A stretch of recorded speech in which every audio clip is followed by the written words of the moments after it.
Well, good afternoon, good evening, good morning, wherever you're watching this from. This is Jennifer Oliver O'Connell, writer, reinvention coach, ERYT 500 yoga instructor at asthegirlturns.com. And you are joining the Red Beans and Fried Rice podcast with my co-host, Mr. Marc Eng. How you been? I'm good. I feel like I just did this with you yesterday. Like time flies. It goes so fast, doesn't it? You know, we edit it and then it's just like, oh, it's time for another one. What do we talk about? And of course, I couldn't promote this one because I got Facebook banned. Really? Tell me about that. For using the word tranny. The monitors are monitoring. I just put up a meme that was a tranny over tyranny. Which was a picture of Caitlyn Jenner and Gavin Newsom side by side. Which, excuse me, this is a recall election. This is California. You're going to get that stuff. I don't care, whether they want to label it hate speech or what. This is the choice, and sorry, this is how some people feel.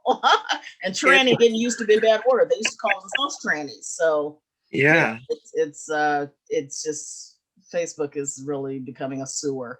My goodness, yes, community standards violation. Apparently, I didn't realize that. I don't want to be in a community with such thin-skinned people. Yeah. Well, I mean, that's the thing. They send out these little blurs about we're changing or updating our community standards, and they expect you to like read this, tiny 400-page document that says everybody you're offending. Yeah. So basically, it's saying we are becoming more communist. That is how you can sum up the 400 pages. Yeah. Basically, we're going to tell you how to think, what to think, and what to talk about. Exactly. Loud too. So this is why, folks, we are trying to build an audience and move off of platforms. So if you can find us on SoundCloud, that would be awesome. Jennifer Oliver O'Connell. We are on Jennifer Oliver O'Connell on YouTube for now. I'm still checking out Rumble. Rumble kind of just messed me up when I was trying to do some videos for Red State, so I'm not very happy with them right now. If YouTube continues in the way that it's going, then I will be offloading to Rumble and trying to figure it out. And I noticed that we're also on Podbay. I believe. Are we? Yeah, I found that when I was searching red beans fried rice. I said, "Oh, it's on Podbay." How interesting! Yeah, very interesting. I will have to check that out. I'm not sure who picked it up and who farmed us out to it, but hey, thank you. And we're gonna get to that more and kind of recap our last few shows. We're just excited to have a place where we can talk freely without Facebook censors, without manipulation of what to talk about, because the mainstream media only likes to talk about one sliver of what's going on in America, and we're talking about more than that. And they like to make one thing the conversation. They have no interest, and I'll get more into that when we talk about the State of the Union. They have no interest in the other side of the conversation, or the way you want to label the other side of the conversation. Right. And so look, we got our guest here. Oh, wonderful! And we're here just a brief time. But talking a little bit with Sonya Green about the Los Alamitos School District Board meeting and a little bit about critical race theory. So right. And I just want to give a background. Sonya is just an amazing person. She ran for Huntington Beach City Council and started doing a lot of events and activism, and she invited me to come speak at the Calvary Chapel in Huntington Beach regarding critical race theory, because we had just done a big event on it on March, and I spoke there. And then she followed up with actually a great team of fellow organizers. I noticed Sonya works very well with people, a quality I admire in community organizing, and she got this amazing event together in Los Alamitos, because what's happening apparently is the schools are already adopting CRT. even before the board voted on it. And she got about 250 people to this, church, Cornerstone Church, right across the street from Los Al. And we had a very productive discussion. So without further ado, Sonya, could you just introduce yourself briefly and, kind of what projects you're on right now and, plug any certain events you're in. And then I have some questions I want to talk to you about regarding that event. Sonya, okay, very good. Can you hear me okay? We can hear you just fine, Sonya. Thank you. Perfect. My internet's a little bit screwy around here. So if there's any issues, let me know. Mm-hmm. You can hear me? Okay. All right. Yes, we can see you too. Yay! Oh my gosh, my cat kept me up all night. So I actually look pretty torn down. But anyway, yes, Sonya Green. I am the founder of Patriots for Freedom. And yay!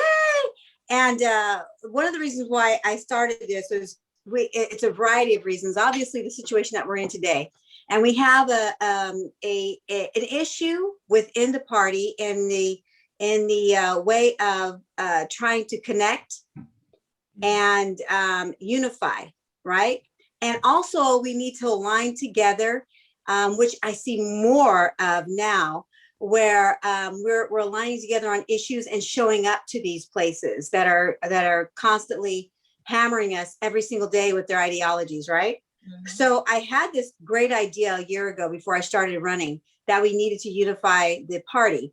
I was told it couldn't be done, and here we are, I'm doing it. So, and then joining up with many other groups. So I'm really excited about that. And one of the things, a part that I'm doing, and there's another project that I'll be announcing May 21st, what I am doing with Patriots for Freedom.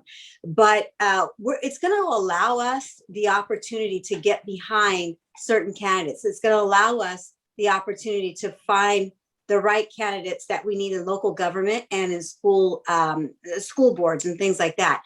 And we're also going to be able to align together when it's necessary to do recalls. My opinion here, and what I'm about, is I believe in burning the candle at both ends of the sticks. Yes, we got to fight all the time on one end, but the other spectrum is we have to really start removing these people from office. I like what Arizona did. They walked in and basically just did a takeover. Uh-huh. And with this, what we're growing together, I believe there's strength in numbers, and more so, we have truth and God on our side. So I believe that's going to be a hard pill for them to swallow, especially when we show up and say, hey, look, this isn't going to cut it. I don't care how many kids you've indoctrinated and showed up here to support your ideologies. They're children. Of course, they're going to support it. They want to right. be, they want to be appreciated and applauded by their mentors and their teachers and so forth. And now with critical race theory, they're caregivers. So Patriots for Freedom is about unifying and working together, doing a lot more projects and taking actions and things like that. Go ahead. Sonya, I just loved the multicultural crowd that you pulled together. It was so beautiful to see so many minorities. And that's, something I really focus on in my community organizing. I feel like, the left really loves to divide us and say, Hispanic, Black, Asian. But, for us, I don't live the world like that. I'm like, I meet people as people. And that's right. What I saw that day was unity. But what's amazing is the press coverage after. Ellie, I don't know if you saw the LA Times article that came out. I did. I know she gave me a call. Yeah, the LA Times article came out. She certainly was attacking a lot of things as supposed falsehoods. I didn't like that. Mm-hmm. And then the worst one was from the Seal Beach local paper, and that just came out less than a day ago. Mm-hmm. And it's just felt very slanted. What are your thoughts? And maybe you can come back on the show after you've read those articles too. Yeah. But I'm shocked because we had a very different reality. It was very what shocked me is, okay, Arthur had said a few controversial things. Not all of us in the room agreed with it. But what did the media do? They wanted to seize on that one thing and paint it as we were, and I even said, I agree where people are coming from because I see different perspectives. Okay, not one thing is bad here or one thing is good. There's definitely different dimensions to look at, but they seized upon that and chose to amplify that and not the rest of the stuff we're talking about. And they were too friendly to CRT, saying that, oh, CRT is not really in schools and this is hyperbolic, and that bothers me. Well, yeah, well, that's their agenda. When you're a thief and you're a criminal. Oh, go ahead. I'm sorry. No, I want to know, were they really expecting, were they really surprised that there's pushback on this?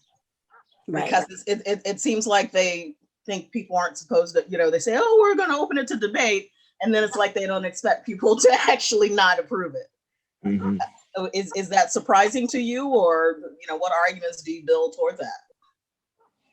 If you're asking me, no, I'm not surprised at all what the left does. This is their agenda. They literally wake up and create something new to further their evil. Let's just call it what it is. Mm-hmm. Amen. So they watch us line up.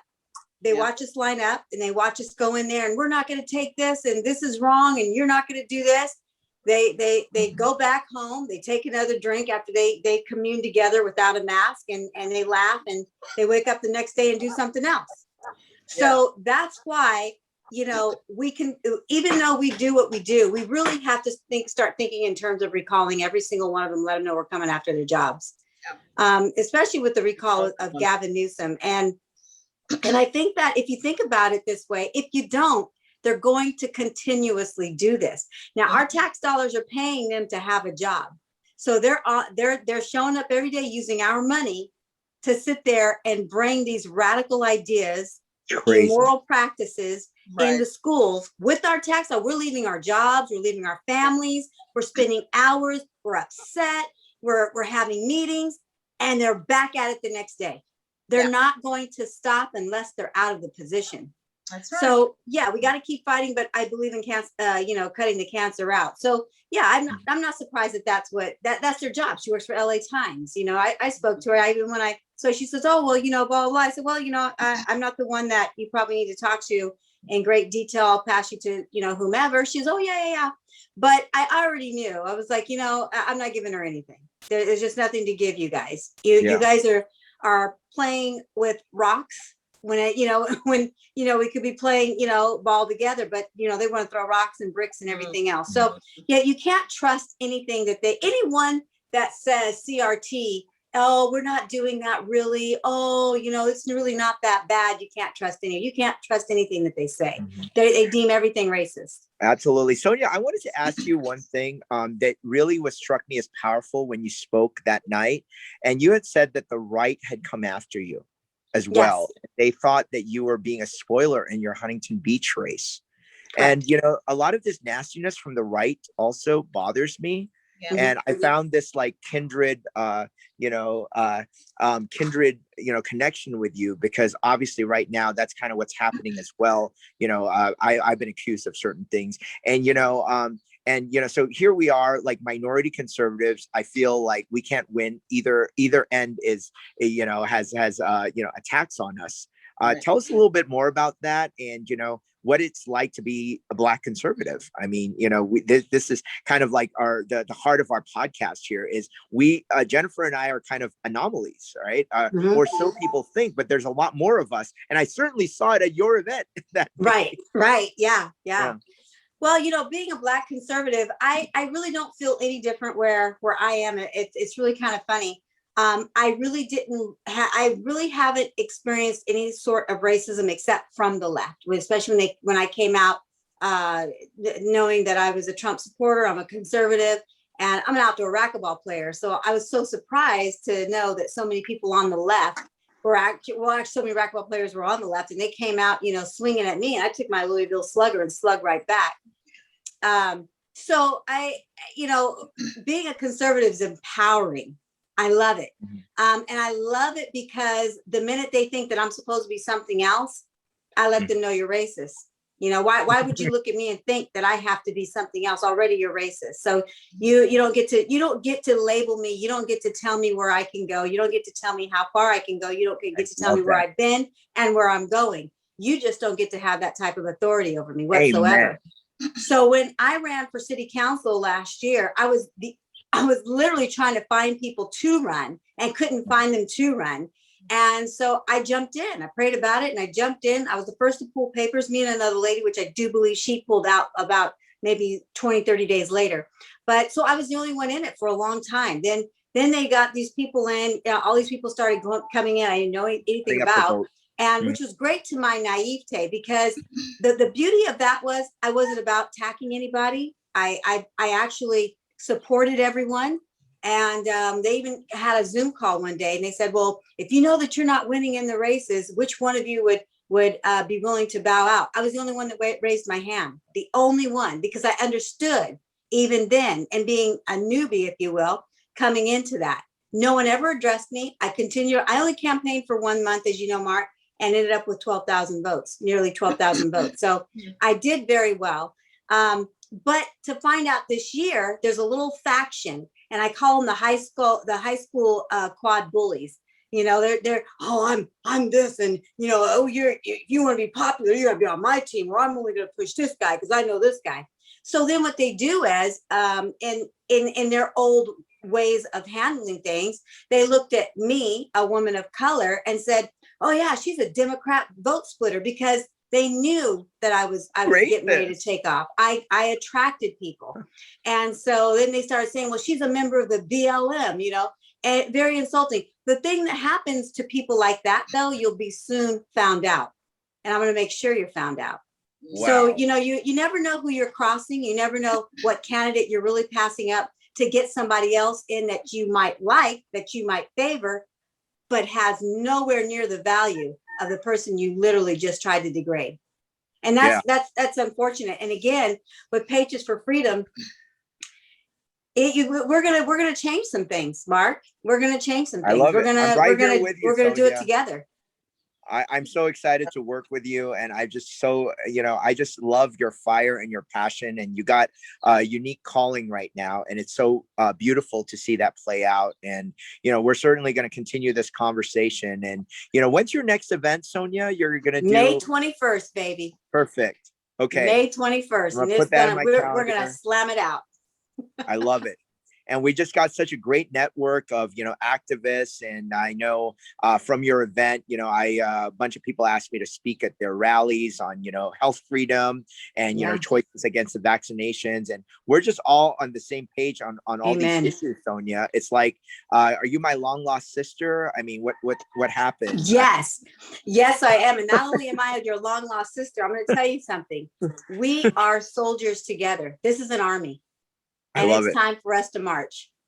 I'm so excited. So based in Huntington Beach, but doing a lot of stuff all over the county, crossing county lines into Long Beach that day, Los Al. There's so much we're doing. We can tell the media to go shove it, but we got good media here. Jennifer is with Red State, and she provides very fair reporting, very well thought out articles. I mean, this woman is prolific, Sonya. She writes 3 articles a day. I'm like, I'll spend a whole weekend on like a 200-word blurb. I'm not good at that. So I recognize talent, and you got to read her stuff. It's very tongue in cheek. It's got the Black girl sass. And I know you got that too. So I love that. I love it. Thank you so much for allowing me to come on. I do want to let you know I am going to be speaking May 1st at Make California Great Again, in Woodland Hills. So hopefully you'll be out there too. Awesome. Wonderful. Yeah, I will be at Rachel Gunther's Make America Laugh Again event. Nice. That same day. That. So unfortunately, I can't make it, but the May 21st, I should be there. So I'm super excited to see you then. All right. Very good then. Well, I got to head off to another meeting, and then we'll talk soon. Jennifer, it was a pleasure. And hope to see you guys again soon. And I got an army to build, baby, and we're going to do it. Yeah. Woo-hoo! All right. Thank you so much, Sonya. Take care. God bless you. God bless you. Jennifer, thanks for having Sonya on. I mean, she's just one fireball, isn't she? Yes, she is. She seems very much that way.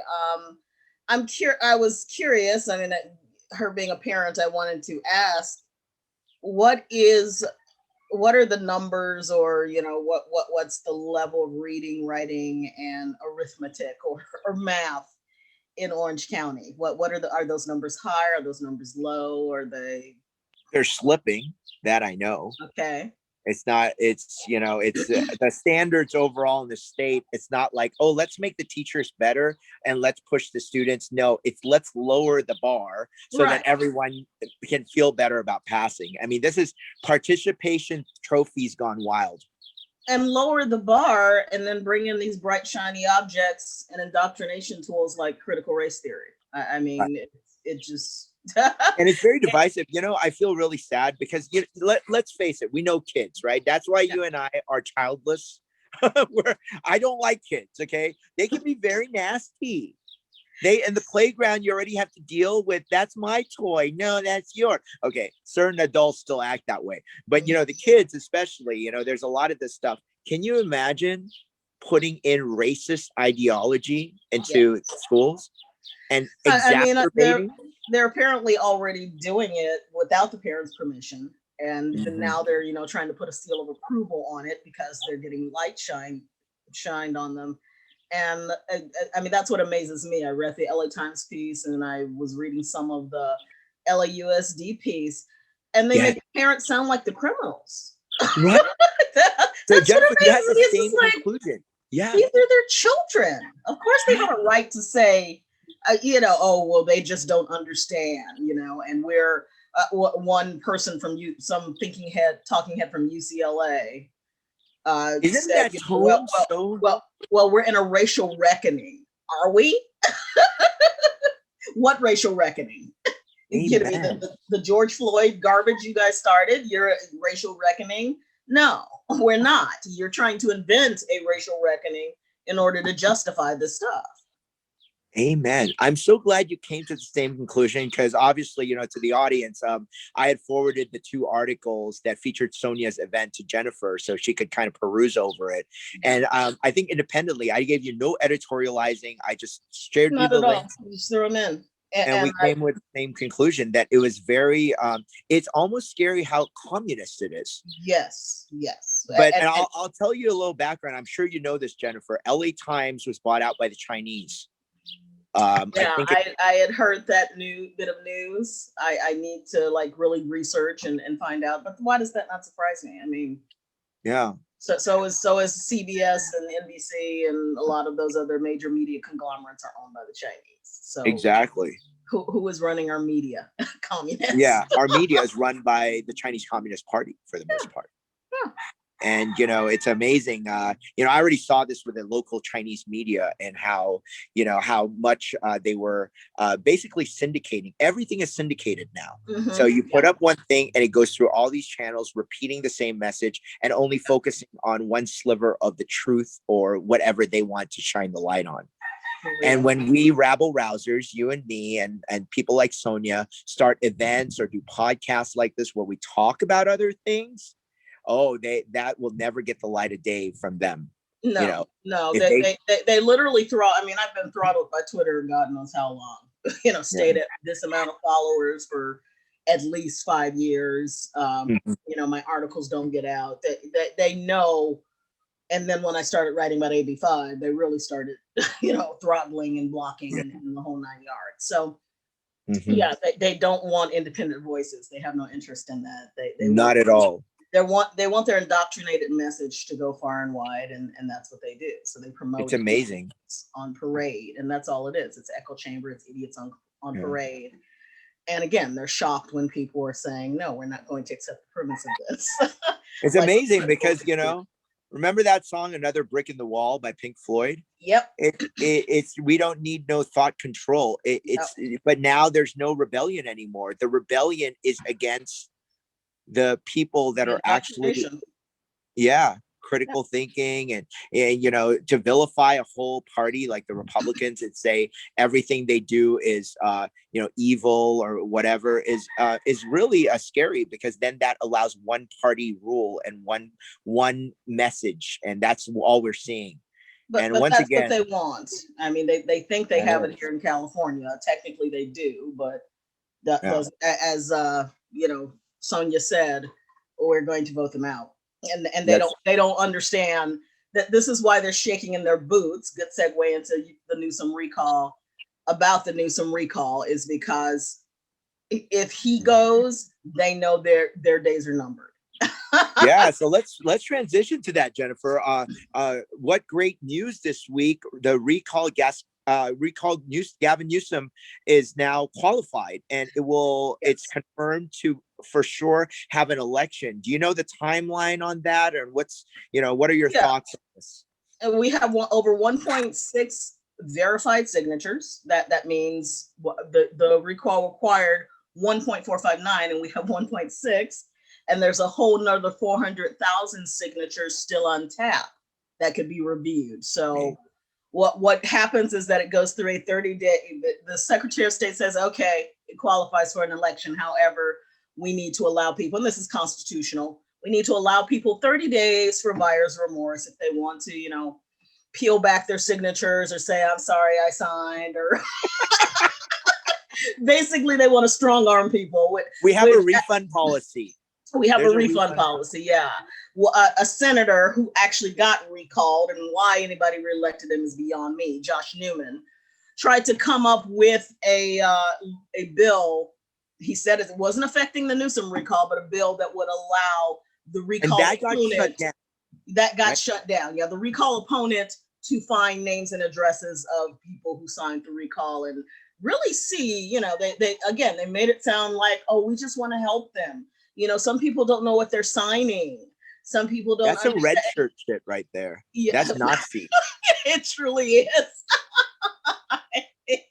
is. More like bullshit. That's creepy. So, yeah, I'm glad that went down. It got a major backlash from Gavin Newsom recall, the organizers on that, and a lot of other people. And it's not constitutional. And so, yeah, he pulled it claiming, privacy concerns, I'll pull it now, but we'll bring it back. It's like, whatever, Josh, you're going to get voted out too if I can help it. Right. And please don't get him back in again, Orange County people, please. Seriously. You got rid of him once. Why did you want to vote for him again as a senator? It just amazes me. And, let me tell you, because I'm in that district, and I absolutely love Ling Chang. Ling Chang was a great senator. She did so much for the community. She had a competent office with about 6 staffers that went out and were constantly out there in the community. And, it just made me sad. That was actually one of my saddest, election outcomes in November was, the loss. She lost her seat. Yeah. And by not that far, I mean, yeah, it was 1,000 votes, but I still don't believe half of the stuff that goes on here just because of all the ballot harvesting and right. It's just things were way too tight on so many levels. But I want to bring up a point about the Gavin Newsom recall, and I think this is really how conservatives, Republicans, independents, and a lot of the Democrats. I heard that there were more Democrats that signed the recall in LA County than Republicans. Yes, because LA County is full of Democrats. Seriously, that's why his he has a campaign called "Stop the Republican Recall," which is a misnomer. Exactly, a total misnomer. He's blaming it on right-wing coup, on talking about the organizers who once very sarcastically, I heard him say, well, we should microchip, illegal aliens, and he was joking, but of course, he uses that as these people are awful, these people are horrible, and they're involved with QAnon and all that. And it's just like, okay, you need to wake up. How did you get your Democrat supermajority? Because you got a state full of Democrats. And if we got 2 million unverified signatures, over 2 million people, 2.1 million people signed the recall, then I think you got more than Republicans here. So that argument has been dying on the vine big time. Mm-hmm. And LA County pulled it through solid, finally woke up and said, oh my God, this man is horrible and he needs to go. Yeah. But Orange County, I know, pulled hard. So did Sacramento County. And now we have this campaign by the Democrat Party. I've written a couple articles on it on Red State, people who are pouring money into Gavin's opposition. The Resnicks, who own the wonderful company, Palm Wonderful and Pistachios and the whole 9 yards. They have given him $500,000 to fight this recall. All of a sudden, just in this last month, they've given him money. The Democrat Party, there is no active election going on in this state. You know that. So this funding activity that's going on is unusual. The Democrat Party gave him close to $600,000, so more than $500,000 as well. And then Democrat candidates who either have just recently gotten elected, gotten their Senate seat, or maybe are shaky in their Senate seat, gave him $40,000. Passed through the Democrat Party. They gave the Democrat Party $40,000, and then they gave it, the Democrat Party turns around and gives it to Gavin Newsom. So there's funny business going on. They're gearing up for something. And I say to people, if you are a Democrat and a no party preference and this person is in your district, as Sonya said, just vote them out. Seriously. They have nothing of your good in mind. And if they're opposing the Gavin Newsom recall, which you signed, they're against your will. And so you need to get rid of them. They're not interested in the will of the people. And then get rid of him. You know? Yeah, I totally agree. But you know, one of the things I really got to hand it to everyone working together, because this Gavin Newsom recall is so many different groups and different little pockets of people that have come together to basically under a common frustration of the shutdown of the state and the hypocrisy coming from him eating at the French Laundry and stuff like that. I mean, really, this people got tired of this hypocrisy from the Democrats, and including a lot of Democrats.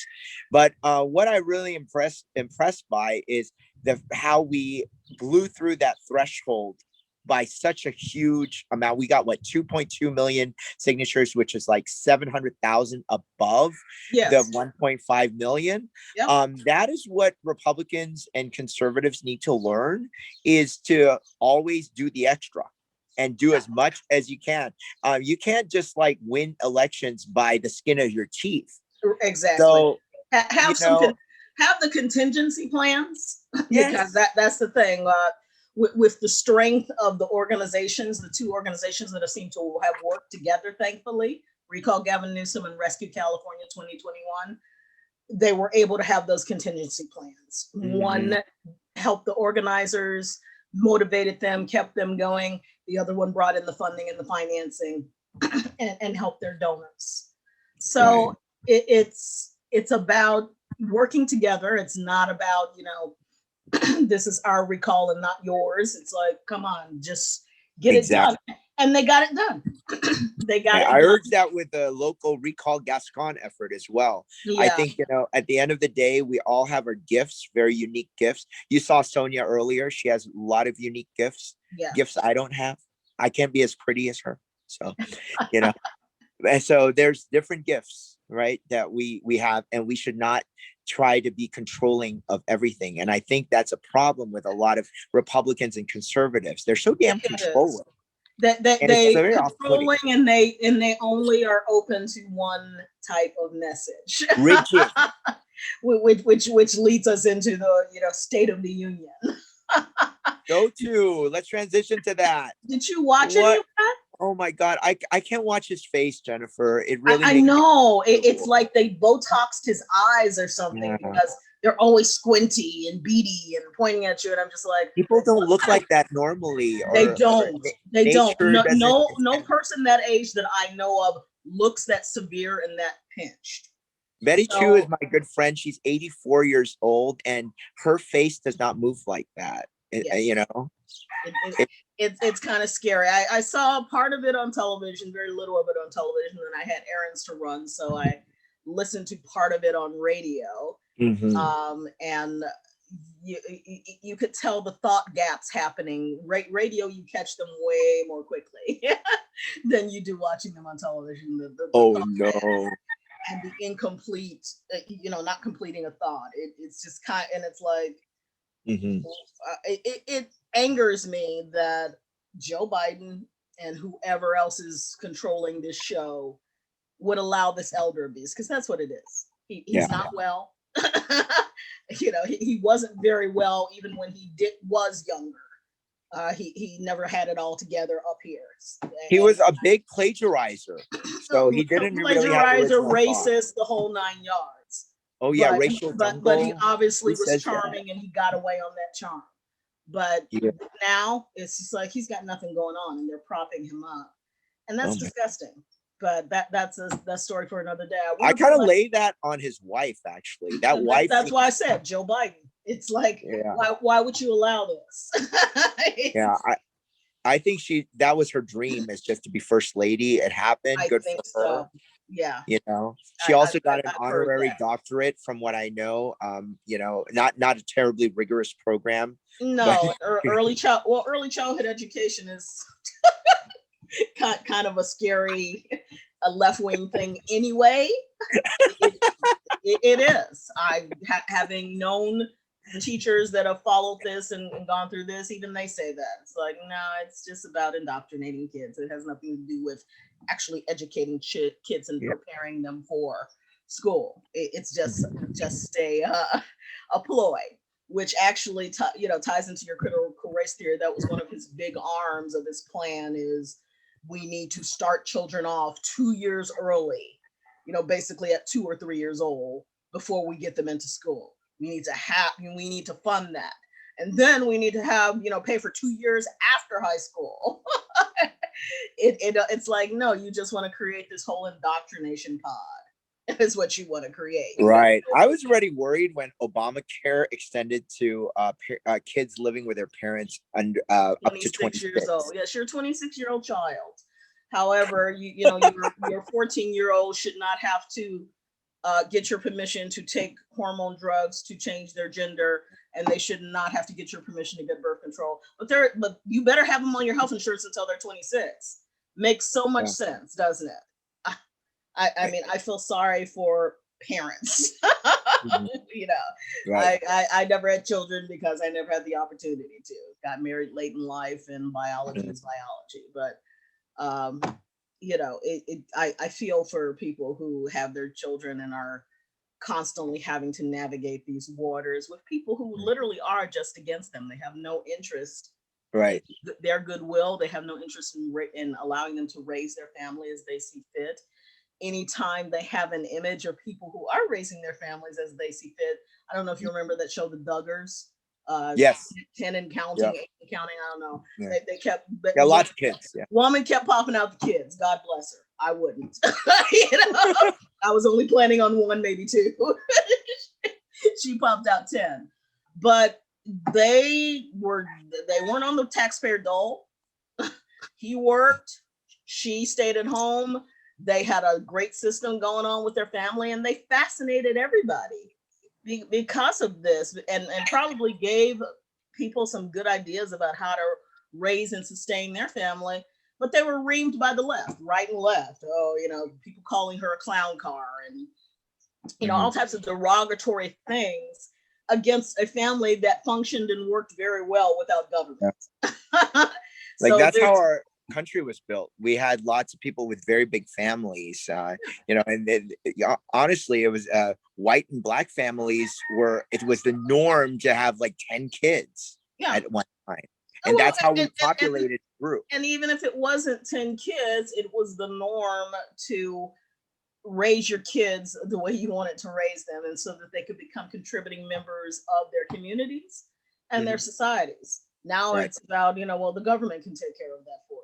Yeah. Either you don't need to have children, you don't need to have a husband. First it started off, you don't need to have a husband. Right. But with the Black community, Lyndon Baines Johnson incentivized that. Now it's, you don't need to have children. Yeah. You can become a lesbian. You can become this. You can change your gender. It's just the attack on nuclear families. It's been going on a while, but now it's just really they've unveiled it. And Joe Biden, in his State of the Union speech, totally made that plain that we don't want families. We want unions, and we want the government to take care of people, and we want you to work the way we think you should work, and we want you to live the way we think you should live, not the way you want to live. I want to play a piece of his speech from that night about that. Okay. It's very short. All ears. To pass Protect the Right to Organize Act, the PRO Act, and send it to my desk so we can support the right to unionize. So that's what.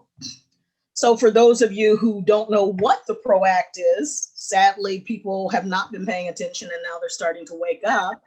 It's basically what happened in California with AB5 on steroids. It's got the same ABC test, that B prong that no one can pass, that says that you can't be in the same business as the person that you're contracting with. Otherwise, you are not eligible to be an independent contractor. Wow. You know, so they still have this embedded in the PRO Act. They have the PRO Act embedded in the infrastructure bill in case it doesn't pass the Senate. He's determined to get this to happen. It will get rid of right to work in 27 states. 27 states have a right to work. You can do whatever the heck you want to. You aren't required to be in a union. In fact, most of them don't want unions. And they have that right. It's embedded in their state law. The PRO Act would eliminate that. And so, you know, people who were there's so many people, as you know, that are, oh, California, you guys are stupid. You get what you voted for, blah, blah, blah, blah. And I made a comment to one of our readers. I said, California sneezes and America catches a cold. Right. You need to watch what's happening here and care about it because it's going to affect you. And now it is with the PRO Act. It happened with our lax vote by mail stuff as well. You got it. We imported that straight into the pandemic. Right. And I still want to scream at people, kind of like what we were talking about last week with Lydia. You know, I scream at people, just pay attention. If it's even in your little corner of the world, just pay attention and speak up and push back on this stuff, because otherwise, it becomes these big behemoths that they try to take nationally and try to mess up people's lives and livelihoods. So, you know, push back against that. For those of you who care about independent work, our truckers unfortunately just got slapped down by the Ninth Circus. They are fighting AB5, and they had an injunction against having to be under the law. And the circuit court just said, no, injunction gone. You have to go by AB5. So they're going to appeal. They have a right to get a rehearing. Fingers crossed on that, but that's going to go straight to the Supreme Court. And this has to do with I can't wait. commerce. The Supreme Court needs to make a decision on that, because actually one of my board members is part of the California Trucking Association, and they work to fight for that exemption for the trucking industry here in California. And now apparently, wow, Ninth Circuit is a joke. They always have been, sadly. Yeah.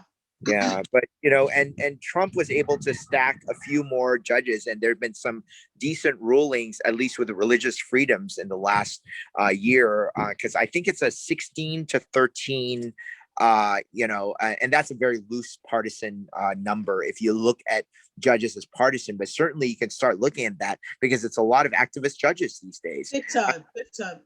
Merrick Garland is the name that the left likes to put up. That guy is beyond activist. Yeah. I mean, it's crazy. Like, so it's a joke, and Mitch McConnell makes the right move by not putting that guy on the Supreme Court, because that is frightening, the stuff that comes out of his mouth. Sorry. No, you are exactly right. But now he has gotten his way, and he's part of the Biden administration. He's in the cabinet. Along with the other activist, Javier Becerra. Let's, you know, God help us all. And Alex Padilla is our senator now. Yeah, I mean, that's a joke. What a joke. Talk about affirmative action. I'm just done with this clown car show. And you know, us in Southern California are so disenfranchised because all of these creepy politicians are from Northern Cal. Or either they've gotten into actually, Alex is a Southern Cal boy. But if you ingratiate yourself with a cabal, then you're good. Yeah. You know, Newsom and Nancy run it, you know, and they've got Kamala now in the White House. So that's the whole San Francisco cabal is the one that runs the show. And a lot of people try to, you know, obviously we know our mayor Yoga Pants, Eric Garcetti of Los Angeles. Yoga Pants. he couldn't get ingratiated in because they don't like him. And we see where he's now. Yeah. He So why thought don't he was they going to be in the like Biden him? administration, and he's still in LA getting reamed for his homelessness problem, which we have every right to do. So why did he not get liked by the cabal? What was the, was it his just his weird way of speaking? I mean, I just can't listen to that guy. Well, neither him or Newsom are great public speakers. They've got that edge of creepy, but Newsom is really weird. Newsom is prettier. Garcetti was too power mad and too power hungry. It was naked and it was obvious, and he probably bumped heads with Newsom all the time. I would think, because again, they wanted the same things. They were thinking they were going to be governor, and then Newsom became governor and wanted higher office. I'm sure even if Garcetti didn't want the presidency, I'm sure he wanted VP or something more than HHS. But him and he's very good at his pandering. Exactly. Great at pandering. And really, Gavin is just the anointed one. He's part of that 5 families that runs the state, and so it's a dynasty. Yeah, he's part of the dynasty. Pelosi is his auntie. I mean, his auntie by marriage, but still part of that 5 families. That try to turn the screws and control everything. Those suckers are gonna die off, and their kids are a mess. Most of their kids are a mess. So, speaking of Hunter Biden, I mean, did you hear that his book actually is performing so poorly no one wants to buy it? Shocker. We already know the story. Why should we purchase a book to find the manufactured garbage and fluff that's probably in there? Come on. How much can we talk about crack and horrors? Right. Sooner or later, it does get old. Go back to the New York Times piece, and I'm sure the most disgusting part of it, he probably doesn't even talk about. It's probably all manufactured. What a sad. I mean, from the fact that he was his father's bag man to China, those New York Times pieces point that out, and Tony Babaluski points that out. His old business partner. He was his father's bag man to China, all the way up to here. He's just perpetually used by his father. It's like no wonder he smokes crack. Seriously, you're good for nothing except being used by your father. Bo was obviously the favorite son, and since he died young, tragically, he's lauded. He was a corrupt something or another too. Had he lived, we would have found that out.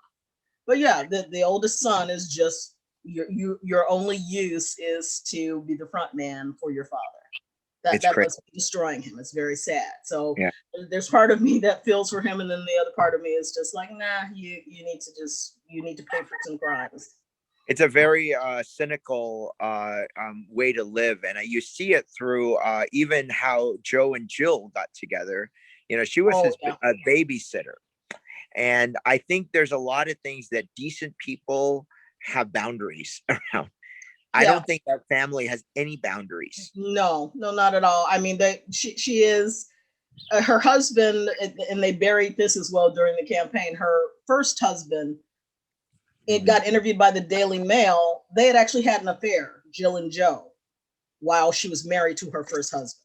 Oh, yes. So they made it sound like, it was this great little love affair, blah, blah, blah, blah. No, she had an affair, and then left her first husband for Joe Biden. But nobody wants to point that out. Nobody wants to paint that picture.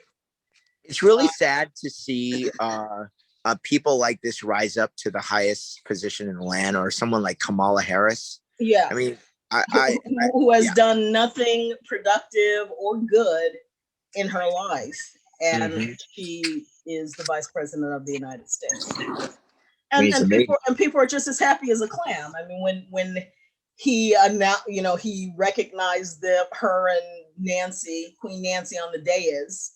It's the first time that we've ever said this, folks. The Madam VP, and everybody cheered, clapping seals, the whole 9 yards. It's just kind of like, it's empty. This empty symbolism, that Mhm. but one that they love to throw at Black people. Yes. Because that's all it is. And so, see, you know, we got a Black VP. You should be happy. Who cares that, you know, we put transgenders and gays above you, and you've been here 50 years and been voting for us for over 60. You know, it's like the empty symbolism that they like to throw up all the time that has absolutely no substance. And actually, I want to transition. That's a really good point you bring up. And, you know, just so you know, I follow a lot of these groups on Facebook, and, you know, even though I'm banned, I can still see the content right now. Mhm. But there's, you know, a lot of groups that expose the hypocrisy of the left. And one thing that I find wanted to ask you is how insulting is it that there is this cabal of liberals and the left that try to put Black and lesbian together, and in LGBT, and blur those lines. And I think it's very disrespectful to a lot of Black people who want their issues to be heard, and to have it lumped together with LGBT, I think is really disingenuous and also very damaging. I agree with you. It's disingenuous. It's damaging. And I agree. The word insulting goes well. It's insulting to thinking people, because it's like, well, these are all your concern, unity, blah blah blah, because they're big on the word unity, but it means absolutely nothing. It means you follow our agenda or else. It's not about let's find common ground. You know, that's a good segue into Senator Tim Scott of South Carolina, his response. If you get a chance, go watch that on C-SPAN or YouTube. Beautifully. I didn't catch that one because I can't stand to listen to Joe Biden. I mean, I heard bits and pieces of it, but, you know, I just worry about the guy because I think he's falling sick, but and he's not well. But, you know, Tim Scott, I was very impressed with his response, and I'm always impressed by him. He's a very intelligent man. Intelligent, beautifully nuanced, articulate, engaging, elegant. You know, I used all of those words. I wrote an article at Red State about his speech. Because I was just so heartened by him. He reminded me of my uncle, God rest his soul, my favorite uncle, who just talked with that weight and that power of people who have experience and who have gone through hard times and had to jump over hurdles, but they're not bitter. I can't stand the bitter tenor of all of these left-wing groups. That's one of the things that annoys about them. They're just damn bitter and angry. It's like, who has time for that? That's why I wasn't attracted to the Black Panthers, because y'all were angry all the time. It's like, come on. There's some joy in life. There are things happening in this world that are good for us. Let's celebrate that and still keep up the fight. And that was Tim Scott's message. One, that there's racism that still exists. This is not a racist country. Stop. He talked about critical race theory. He talked about this campaign to paint certain people a certain way and to divide. And that's the thing. They either want you to fit in their little box, and Tim Scott does not, and they can't attack his ideas. This is what angered me about all the Twitter chatter and those idiots on the spew, you know, talking about his speech like they knew him. Oh yeah. But they want to, he doesn't fit their paradigm, so they don't attack his words and his thoughts. They attack him because they have no leg to stand on with what he said. He exposed their hypocrisy, that they claim that they're, you know, the most racially diverse and they care, but they call him an Uncle Tom and a house nigger, you know, and the whole 9 yards. So that easily comes out of their mouth means that you have a problem with racism. You're able to paint somebody that you don't agree with a racial slur, then maybe you're the one that has the problem with racism. But no one wants to have those conversations.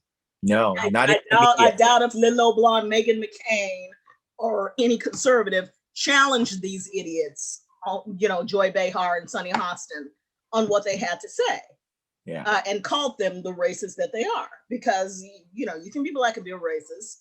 That is racist to sit up and use a racial slur against someone just because you don't like what they said. But that's what the left does all the time. The left likes to project their own racism I think that they're the ones with the racist hearts, because they're the ones that are constantly talking about race. They're the ones that won't allow anyone to stray from a very rigid view of what they want others to be or what minorities can be. They're the ones that first to tokenize. But we cannot let the right off the hook either. Yeah. Because they have their agenda and who they want to fit into a box too. Mm-hmm. Yeah, they like Tim Scott. Tim Scott pretty much fits into their box. I don't fit into their box. Sonny Johnson does not fit into their box. There are so many Black conservatives, conscious Black conservatives on the right who don't fit into their little boxes and don't take their talking points and their agendas. And so we get ignored. Yes. And the fact that Tim Scott did all of that calling out and he didn't fit into the box, I think Chris Lash and there's a few other people on the right who actually defended him and promoted the speech. Katie Pavlik, who was wonderful. But did we hear from National Review crowd? No. Did we hear from, all of the Breitbart crowd? No. It's like, come on, people. If you're going to defend conservatism and, stand against all of these other things that are fighting against right thinking, then you need to defend his speech, and we should raise voices just as loud. And then there was some idiot, I can't remember his name, which is probably a good thing. Why give him any press? White liberal millennial soy boy journalist who kept calling Tim Scott Uncle Tom. And then Uncle Tim was trending. Chiray was all a part of that. Wow.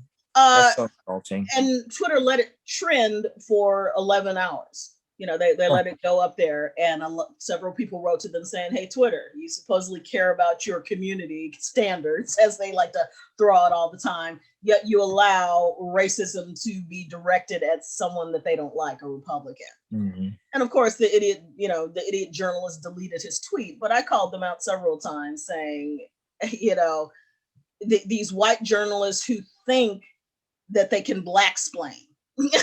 Yeah. Just like they Asian-splain. We can talk for them because we care about you. It's just they're like liberal-splaining. Yeah, they're take your liberal. paternalistic BS and go home. Seriously, it's just like, go away. They talk to us like we're stupid. It's really funny. Yeah. And like we need to be saved. It's like, do we need you to save us? Do we need you to point out what is right thinking and what is wrong thinking? You're just a freaking stenographer, really, because as you said, if they work for any of those outlets that's owned by the Chinese, all they're doing is fanning press releases and farming out stories. They're not writing anything. Yeah. So why are we listening to you? Yeah, and on top of that, they're just so damn insufferable when they're explaining to us. It's I'm like, how in the real world? I mean, let's take ourselves out of politics and in the real world. If you're in the grocery store and someone's just like, and this happens in California, they'll be like, oh, you're wearing a Trump shirt. Okay, let me explain to you how everything you believe is wrong, even though I know nothing about you. You must be deceived.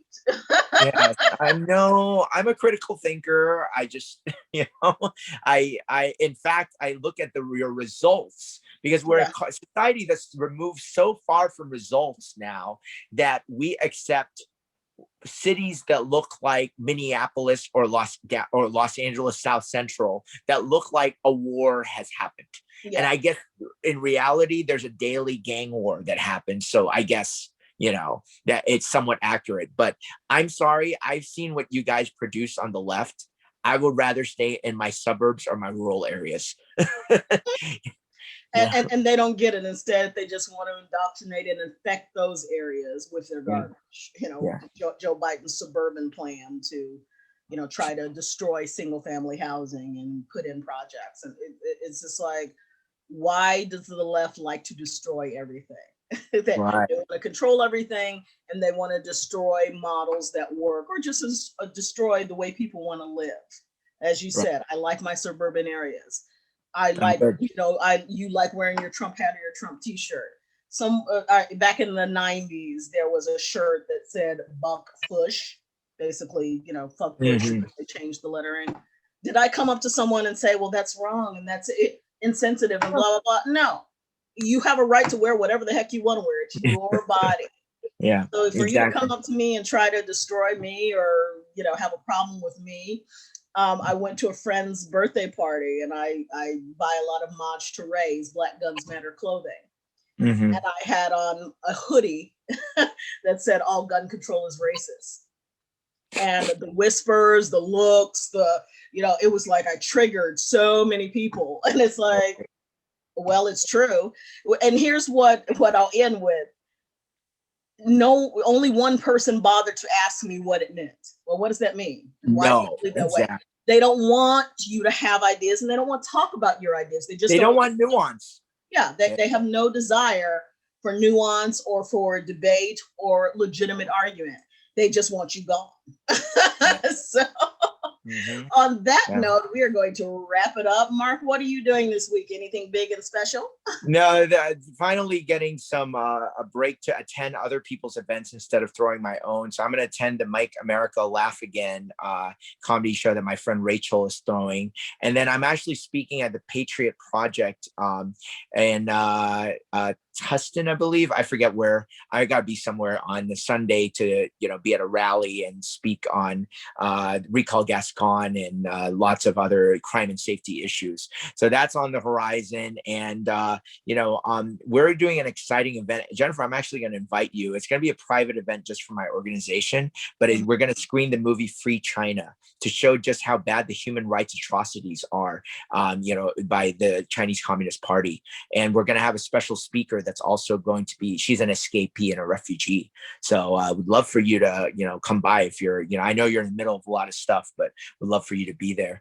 And so lots of events coming up, and we're doing a California Rifle and Pistol Association training for women and the elderly. That's awesome. And that's on May 24th in Fullerton. Great. So yeah, that'll be a fun one too. So planning lots of events. I'm up to here, but I'm also just so excited about this podcast. We've had some great episodes, with Tamara on sex addiction. We had Lydia Hall on a Democrat perspective on things, and especially on, the common ground we were able to find with her, and Andy HK, who is probably my favorite. Fabulous. Yeah. So. HK totally, threw it out the pod. And really, I love what she represents, not only the minority voice, but the fact that she is a mother, she is a creative, and she's a business lady. She's got it all going on, yet she can homeschool her kids, and she can still be an activist. She's a mompreneur. She's a mompreneur, and really what we should be lifting up in terms of, you can do this. And frankly, these movements from Recall Newsom to Recall Gascon to health advocacy, they're all being led by the moms. Yeah. They're being spearheaded by a lot of women who are just saying enough of this government overreach in our lives. Again, trying to destroy families rather than leaving families alone and giving them the power to thrive. Amen. And that seems to be the battle of the 21st century. And we're here for it. Find me at redstate.com. AsTheGirlTurns.com, As the Girl Turns on Twitter, Facebook, Instagram, Telegram, Gab, all of the social channels. And for me, AIB2B.org and Asian Industry B2B on Facebook and Instagram and Twitter. Sweet. Marc, it's been a pleasure. Have a good weekend. And you as well. Thank you. We'll see you all on the flip side. Catch you next week. Bye-bye now.